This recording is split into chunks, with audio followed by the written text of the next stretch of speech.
عورت آگے آگے جا رہی ہے، لڑکا پیچھے پیچھے جا رہا ہے، جان نہ پہچان، برابر سلام کلام۔ عورت نے مڑ کر کے دیکھا یہ لڑکا میرے پیچھے آ رہا ہے۔ عورت نے پوچھا کہ میرے پیچھے کیوں آ رہے ہو؟ کہا میں تم پر عاشق ہوں، دل و جان سے عاشق ہوں، نقلی مجنو نہیں ہوں، اصلی مجنو۔ عورت نے کہا بھی 2 منٹ میں پتہ چل جائے گا تم اصلی مجنو ہو یا نقلی مجنو۔ کہا کہ دیکھو تم بڑے بے وقوف ہو، مجھ پر عاشق ہو، میں بدصورت ہوں، خوبصورت نہیں ہوں۔ میرے پیچھے جو میری بہن آ رہی ہے وہ بہت زیادہ خوبصورت ہے، عاشق ہونا تو اس پر عاشق ہو جاؤ۔ اب لڑکا اس کو چھوڑ کر کے ادھر تاک جھانک کرنے لگا۔ لڑکی نے منہ پر زور سے تماچا مارا، تو جھوٹا عاشق ہے، سچا عاشق نہیں ہے۔ آپ دیکھیں گے عورت کی آبرو کیسے لوگ لوٹتے ہیں۔ نکاح کے جال میں جوان پھنساتا ہے لڑکی کو، اس کی آبرو لوٹ کر کے الگ ہو جاتا ہے۔ کیا کہتا ہے؟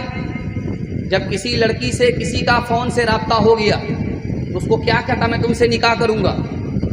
لڑکی مطمئن ہو جاتی ہے مجھ سے نکاح کرے گا۔ جو شادی کے بعد حوالے کی جاتی ہے وہ شادی سے پہلے حوالے کر دیا۔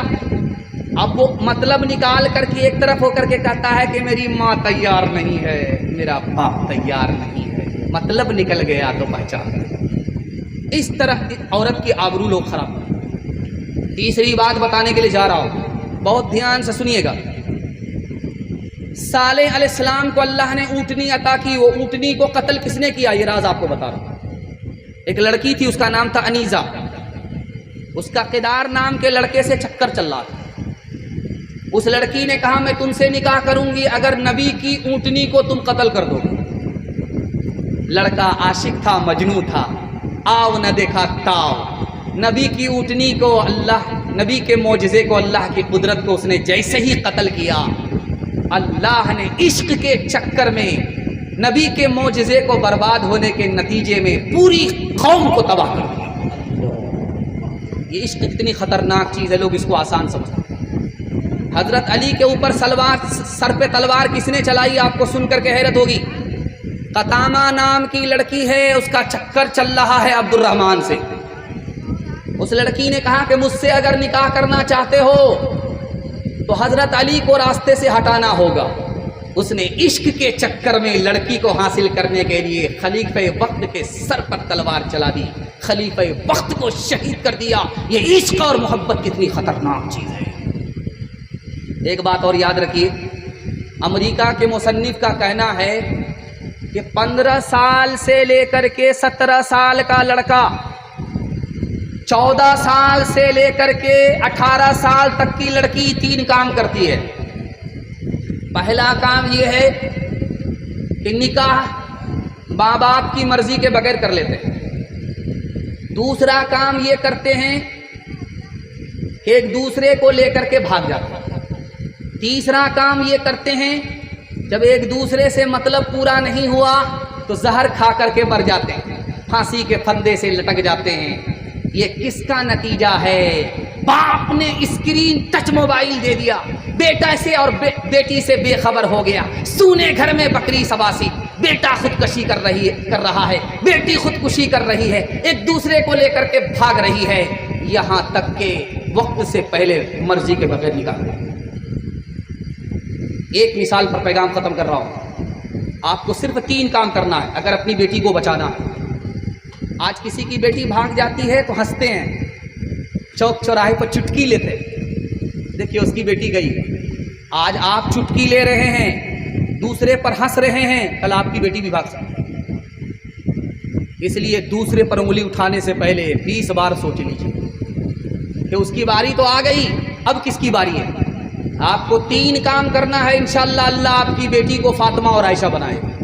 صرف 3 کام۔ آپ اپنی بیٹی کو اس اسکول میں داخل مت کیجیے جس میں آوارہ لڑکے بھی پڑھتے ہیں، جوان لڑکے پڑھتے ہیں۔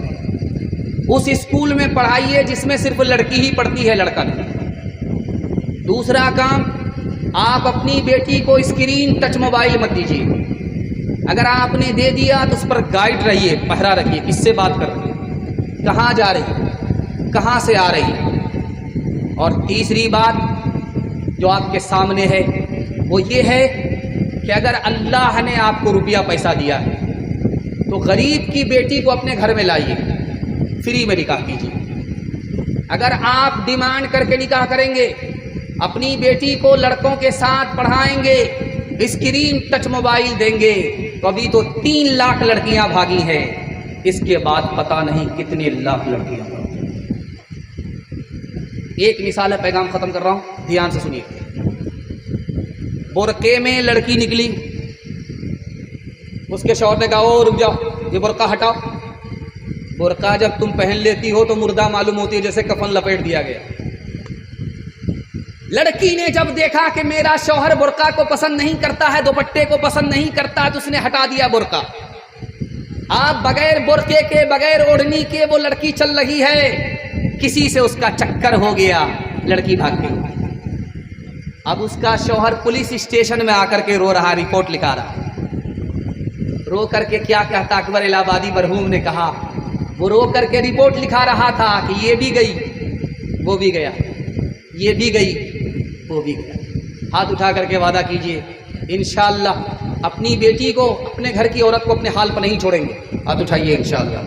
جسم پر لباس کی کمی عجیب لگتی ہے، مجھے امیر باپ کی بیٹی غریب لگتی ہے، جسے آنچل بھی نہیں سر کا سنبھالا جاتا،